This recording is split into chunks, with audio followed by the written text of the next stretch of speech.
souhaite participer à la compétition, à l'élection présidentielle en Algérie de septembre 2024. Parce que ainsi, je serai le porte-parole des Algériennes et des Algériens qui vous sauveront. Je le dis et je le répète, il n'y a que la nation algérienne qui pourra vous sauver du massacre français.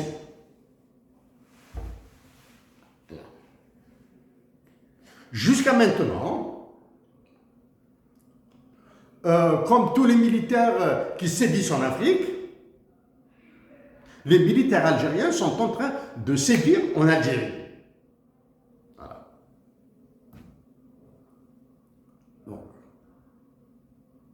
Donc, monsieur Jean-Claude Kassi-Brou et monsieur Abdoulaye Diop, je le répète, je vous défie de m'attaquer en justice. Maintenant, donc, au chef d'État du Bénin,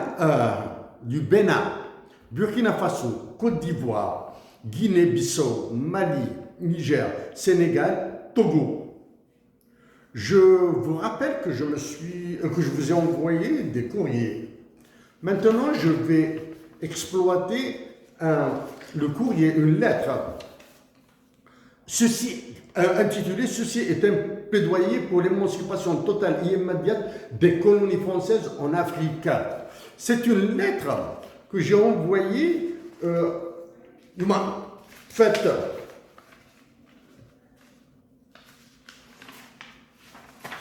le 15 mars 2021, que j'ai envoyée à des chefs d'État africains, au président de la Commission de l'Union africaine.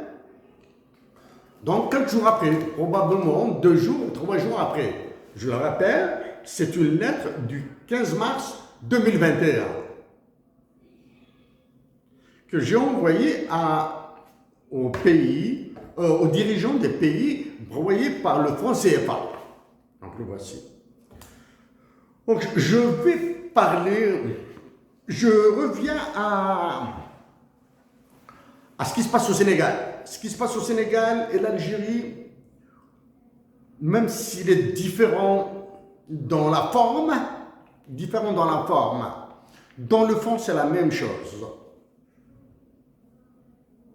Donc, au président du Sénégal et au Premier ministre du Sénégal, vous conviendrez avec moi maintenant que ce qui se trame au Sénégal commence déjà à ressembler à ce qui s'est produit en Tunisie lors du soulèvement des printemps de Tunisie, de l'horreur tunisienne, qu'ils appellent printemps de Tunisie, printemps en Algérie, printemps arabe, printemps machin, etc. Ça ressemble. Tenant,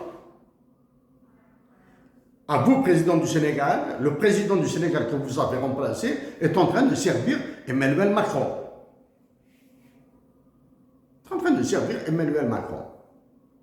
D'accord? Donc vous et votre Premier ministre, les gouvernements, j'en passe. J'en parle même pas. Hein?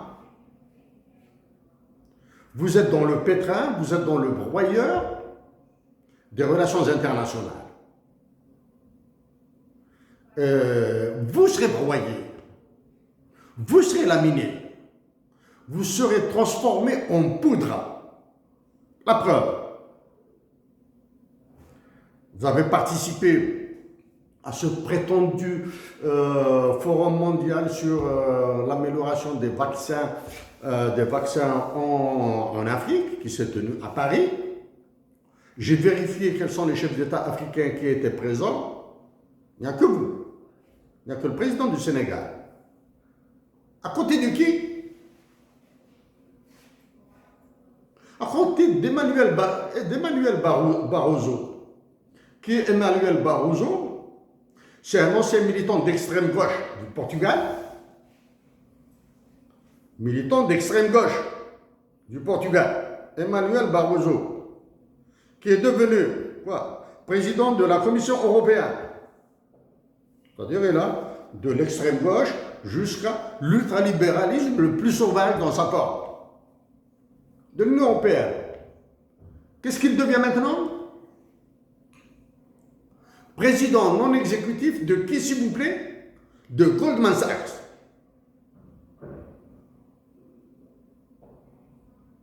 Une banque en gras, béhémoth. Donc, en plus de Barroso, il y a d'autres.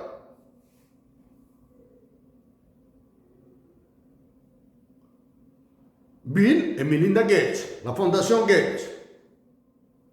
Donc, il se confirme maintenant que ce que veut faire Bill Gates et Melinda Gates en Afrique va servir des intérêts encore plus ravageurs.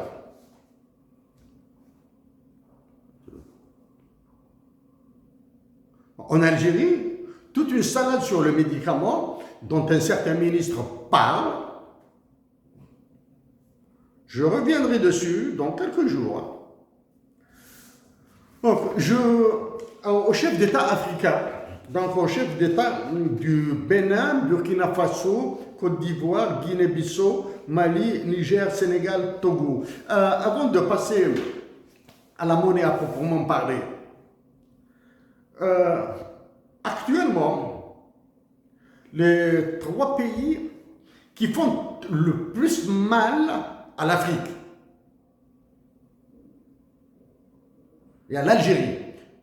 Les pays qui sont en train de faire très mal à l'Afrique, il y a l'Algérie, avec une immense révolution qu'elle a bradée. L'État algérien, la nation algérienne généreuse, l'État algérien et ses généraux sont en train de massacrer et l'Algérie et sa révolution en Afrique. Le deuxième pays, faire très mal à l'Afrique, c'est le Sénégal. Il m'est impossible de comprendre, il m'est impossible, pas difficile, il m'est impossible de comprendre pourquoi les Sénégalais se font broyer, écraser par Emmanuel, acceptent de se faire écraser par Emmanuel Macron. Sénégalais. Le troisième pays qui se fait écraser là, la Côte d'Ivoire. Au président de la Côte d'Ivoire, sans aller dans des considérations vraiment privées, je pense avoir connu un membre de votre famille dans le cadre de mes études en coopération internationale à l'Université de Montréal. Je pense qu'il est de votre famille.